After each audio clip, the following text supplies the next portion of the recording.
Saya bukan muslimah dari lahir, saya mu'alaf. Jujur pas jadi mu'alaf, karena saya mau menikah. Masya Allah. Saya belum kenal beliau, tapi saya lihat sholatnya 5 waktu tepat selalu. Jadi berharap sekali Ustadz, beliau jadi imam yang baik. Saat ini saya sedang mengalami ujian yang rasanya dari ujung kaki dan sampai ujung kepala itu sakit sekali. Saya tidak pernah cerita ke siapapun. Saya memperbaiki sholat saya yang seadanya. Saya menambah puasa saya. Saya memperbaiki cara berpakaian saya dan perilaku saya, bahkan lisan saya jaga demi ya Allah segera tolong. Dari awal biasa saja Ustadz. Terus sepertinya ujian dimulai ketika saya mulai berhijab. Anak saya saat itu masih TK, dia tidak mau diantar jemput sama saya karena mama teman-teman saya cantik pakai hijab sedangkan mama saya enggak. Saya berhijab, tapi sepertinya tidak ada dukungan dari suami, meskipun sekarang sudah mendukung gitu. Jadi dari awal ilmu agama saya sangat minim sekali Ustadz. Tapi saya selalu berusaha untuk memperbaiki diri.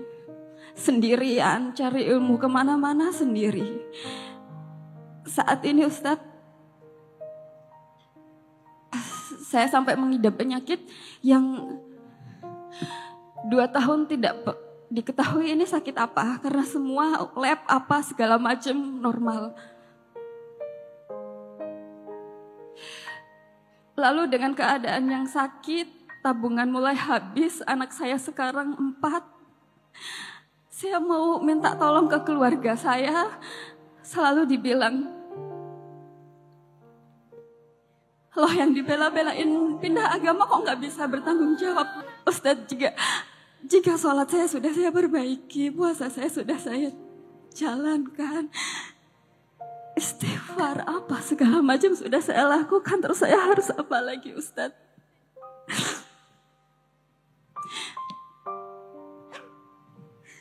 Saya ada anak, saya ada amanah yang harus saya asuh nih, ibunya harus bahagia nih, agar anaknya bisa jadi anak yang soleh-soleha. Amin. Untuk saat ini Ustadz, ada beberapa waktu yang saya sangat takut sama diri saya sendiri Ustadz. Karena saya mengalami breakdown beberapa kali. Dan saat breakdown itu, saya tidak bisa menyelesaikan sholat saya. Dari awal saya selalu menangis dan jatuh, tidak bisa selesai sholat saya Ustaz. Saya selalu punya pikiran yang, ya saya mau mati saja. Lihat keadaan saya, kamu kurang ibadah saja. Dengan anak 4 saya memang tidak pernah mau pakai, semua saya pegang sendiri Ustaz.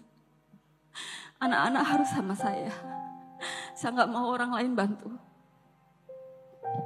Dan akhirnya memang dalam keadaan saya pun tidak bisa menyewa orang untuk membantu saya. Keluarga saya tidak mau bantu saya karena saya Islam dan berhijab. Bukan karena keluarga saya jahat, tidak, mungkin mereka kecewanya sangat besar kepada saya. Ikhtiar itu kewajiban. Rezeki itu pemberian. Hanya doa yang merubah segalanya. Mbak Andang, tetap ikhtiar yang terbaik. Ini yang pahami persoalannya pada urusan rezeki. Beliau sungguh khawatir dengan rezeki anak-anak, suami, walaupun saya percaya bahwa boleh jadi rasa takut yang berlebihannya itu lebih besar daripada keadaan rezekinya. Sehingga itu membungkus seolah-olah semua jadi terasa menyakitkan dalam hidupnya Mbak Andang. Ikhtiarnya ada dua Mbak Andang yang harus coba diperbaiki. Bismillah. Satu, ikhtiar bumi. Dagang boleh. Kerja suami karirnya diperbaiki terus. Lebih profesional, lebih disiplin. Naikin levelnya terus. Percaya bahwa setiap langkah kita bekerja itu pasti ada rezekinya. Dan yang kedua, izin ikhtiar langit. Ikhtiar apa? Langit. Tadi Mbak Andang merasa AA sudah sholat, sudah sodako, sudah ngaji, sudah istighfar, tapi semua belum berpihak. Sabar. Mbak Andang jangan pernah iri dengan manusia dalam urusan dunia. Jangan. Dunia ini gak lama. Kalau ada manusia yang ditinggikan dunianya tapi tidak membuat dia dekat dengan Allah, namanya istidraj. Namanya apa? Istidraj. Jadi mohon maaf, dikayakan tapi gak bikin dekat ke Allah, istidraj. Dikasih pangkat jabatan tapi gak tambah dekat ke Allah, istidraj. Mulai hari ini Mbak Andang, cara memahami rezekinya harus lebih dilurusin. Saya paham kiri kanan mungkin ada kehidupan tetangga atau teman kita yang jauh lebih baik. Tapi percayalah, Mbak Andang dikasih hidayah sama Allah. Itu nikmat yang paling besar. Kita boleh kehilangan apapun. Dunia boleh pergi. Karena awalnya kita juga tidak punya apa-apa. Betul? Satu minta. Jaga baik-baik iman yang Allah titipkan kepada hati Mbak Andang. Pulang dari sini, temuin suami, peluk suami, minta maaf sama suami. Ayah, ayo kita mulai lagi dari awal. Apa yang Mbak Andang keluhkan hari ini, ceritakan ke suami. Kalau dia suami yang baik, dia akan menguatkan Mbak Andang untuk tetap tegar dengan semua ujian yang ada. Makanya mohon maaf para suami, kalau engkau belum bisa membahagiakan dalam urusan materi, setidaknya senangkan hati istri Anda dengan lisan dan ucapan yang Anda sampaikan. Jangan melemahkan hatinya, jangan menjatuhkan harga dirinya. Kalau belum bisa membahagiakannya, jangan pernah menyakitinya. Kenapa saya pesankan ini? Perempuan mudah rapuh dengan kata-kata. Betul? Makanya mohon maaf, KDRT itu bukan hanya dengan fisik. Boleh jadi lisan yang mudah menyakiti adalah bagian daripada KDRT yang merusak rumah tangga kita. Dan ingat, rumah tangga yang diisi dengan kekerasan tidak akan pernah mengundang malaikat rahmat datang ke rumah tangga tersebut. Mbak Andang, nanti pulang, cium tangan suami, peluk. Insya Allah. Maaf. Insya Allah, Ustaz. Harusnya suami langsung meluk balik Mbak Andang dan menguatkan. Ada amanah 4 anak. Ayo kita besarkan sama-sama.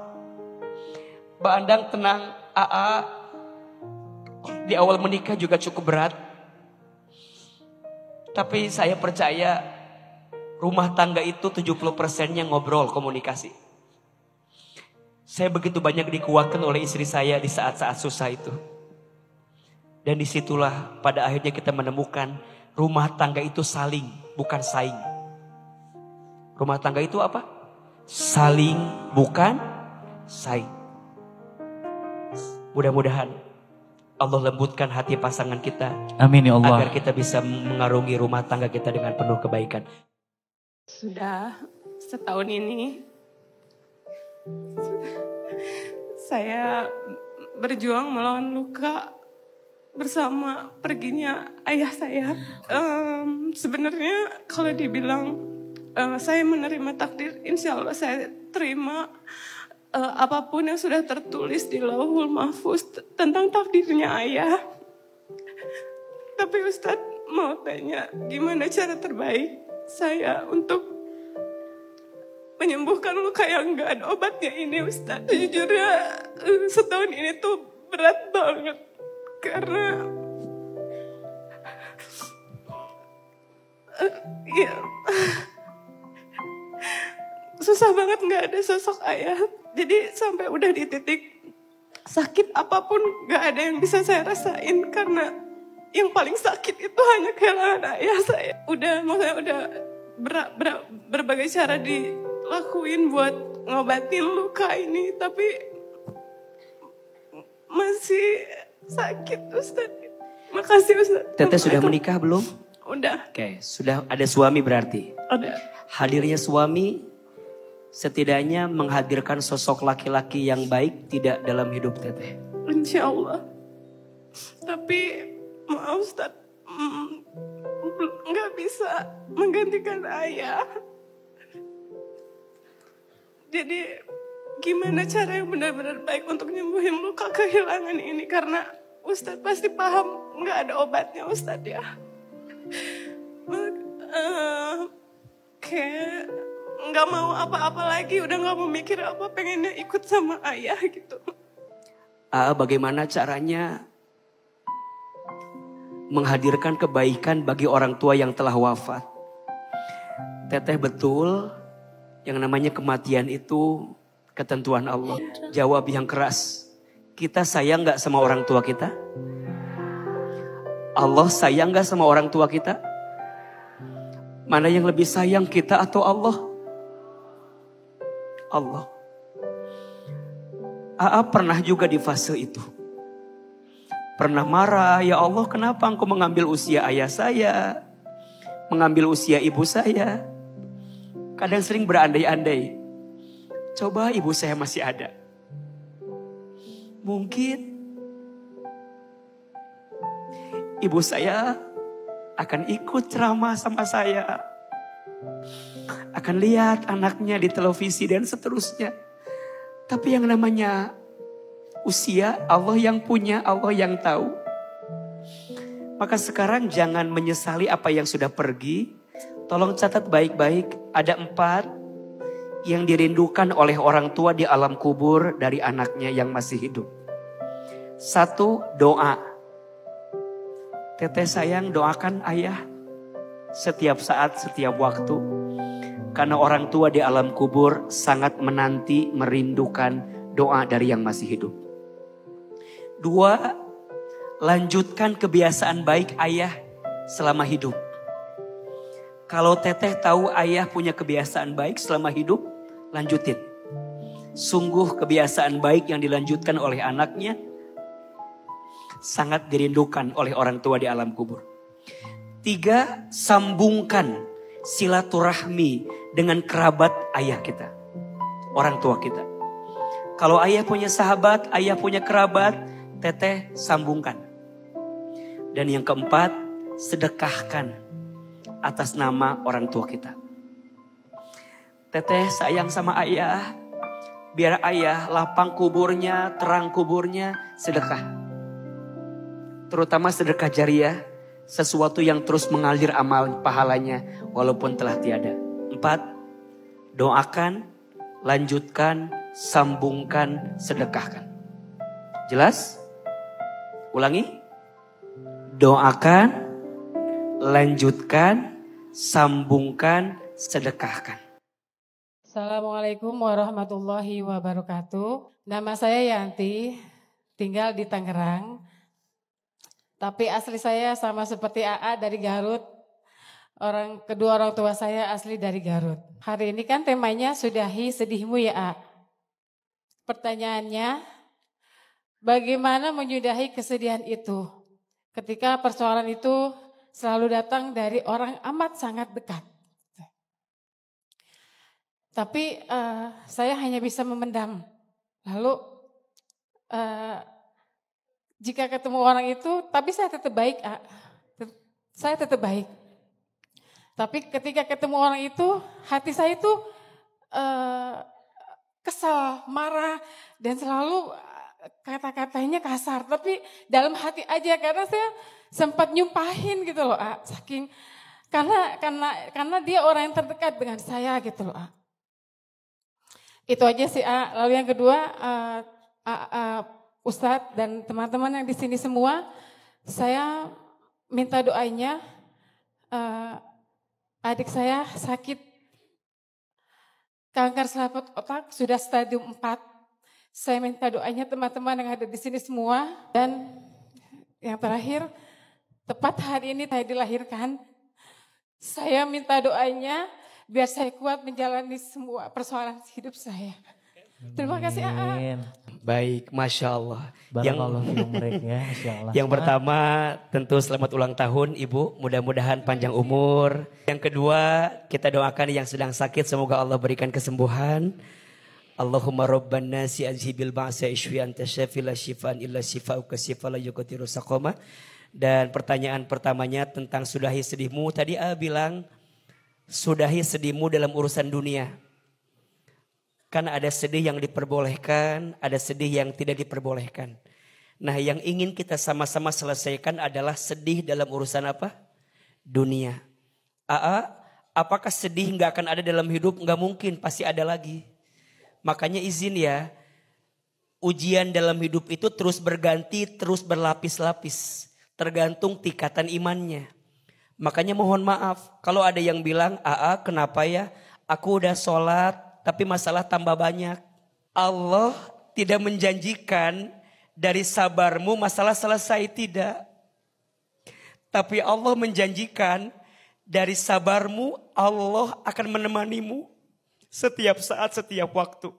Ya ayyuhalladzina amanu sta'inu bis-sabri was-shalah innallaha ma'as sabirin. Sesungguhnya Allah bersama dengan orang yang sabar. Makanya mohon maaf, bedanya orang beriman dan orang yang kurang iman dalam menghadapi masalah apa? Orang beriman tuh dikasih tenang menghadapi masalah. Dan itu butuh riyadhah, butuh latihan. Butuh waktu. Maka bahagia tidak diukur dari apa yang datang dan pergi.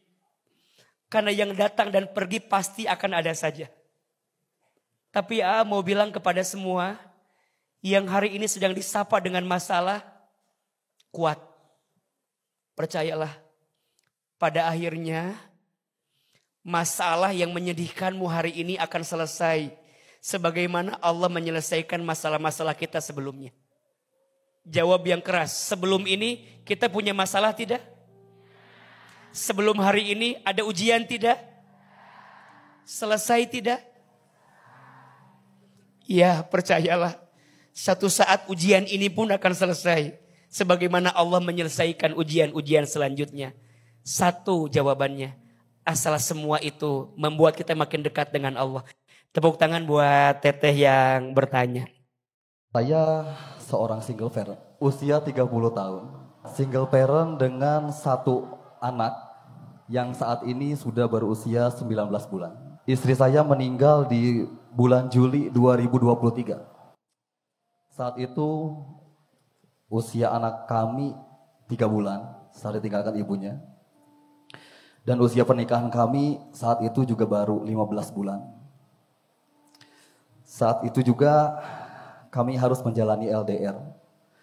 Karena istri menjalani pemulihan pasca operasi di kampung halamannya di Cianjur. Saya tidak sempat mendampinginya di detik-detik terakhir di hidupnya. Dan rasa penyesalan ini masih membebani hati saya hingga sampai saat ini. Saat ini saya perlahan mulai ikhlas, tetapi rasa sesak itu masih sering muncul. Terutama saat mendengar anak saya memanggil mama. Bagaimana caranya Ahilman agar saya bisa lebih berdamai dengan rasa penyesalan ini dan menjalani hidup dengan lebih lapang sebagai ayah yang kuat untuk anak saya? Yang pertama, Ahilman turut berduka dengan wafatnya istri. Dan percayalah, istri wafat asbab sakit. Insya Allah beliau husnul khotimah. Amin, amin. Terima kasih. Semoga rasa sakitnya yang pernah beliau rasa adalah cara Allah menghapuskan dosa dan mengangkat derajat beliau untuk kembali kepada yang menciptakannya, yaitu Allah Subhanahu wa Ta'ala. Amin. Yang kedua, Mas Eko harus terus berjalan dengan semua yang terjadi. Ada buah hati yang tentu harus dibesarkan dengan penuh kebahagiaan. Mas Eko belajar ridho dulu, belajar nerima bahwa takdirnya Allah tidak akan pernah ada yang salah. Bahwa takdirnya Allah tidak akan pernah ada yang keliru. Kenapa rasanya ujian saya seberat ini? Karena saya percaya Mas Eko sekuat itu. Sehingga Allah menakdirkan pernikahan kalian hanya dalam waktu sesaat. Tapi walaupun singkat, saya percaya pasti ada lembaran memori yang sangat hebat bersama dengan istri. Sehingga membuat Mas Eko mungkin berat juga untuk segera berpindah ke lain hati. Bukan tidak ada, tapi masih ada perasaan hati dari orang yang pernah pergi meninggalkan kita. Betul? Yang ketiga, kalau ada jodohnya, Mas Eko pelan-pelan buka hati, pelan-pelan memantaskan diri. Semoga ada ibu sambung yang nanti bisa menemani si kecil. Saya sangat sedih ketika ada part manggil mama, gitu. Manggil ibu. Gitu. Itu part yang menurut saya ya tidak mudah gitu. Mas Eko deketin Allah, minta sama Allah, semoga Allah memberi jalan terbaik atas semua hal yang pernah pergi meninggalkan kita. Izin nitip satu doa ya. Doa ini doa yang diajarkan oleh baginda Nabi kepada Ummu Salamah. Dan Ummu Salamah pernah mendoakan doa ini ketika ditinggal suaminya. Beliau berdoa kepada Allah untuk mendapatkan pahala dari kehilangan suaminya dan minta diganti dengan yang terbaik. Singkat cerita, Allah mengirimkan pengganti yang terbaik dari wafatnya suami, ya dari suaminya Ummu Salamah. Siapa penggantinya? Penggantinya adalah Rasulullah Muhammad SAW. Apa doanya? Bismillahirrahmanirrahim. Inna lillahi wa inna ilaihi raji'un. Allahumma ajurni fi musibati wa khlufli khairan minha. Sesungguhnya semua milik Allah dan sesungguhnya semua akan kembali kepada Allah. Ya Allah, berikanlah pahala atas ujian yang menimpaku dan gantikanlah semua yang hilang dalam diriku dengan pengganti yang terbaik dari sisimu.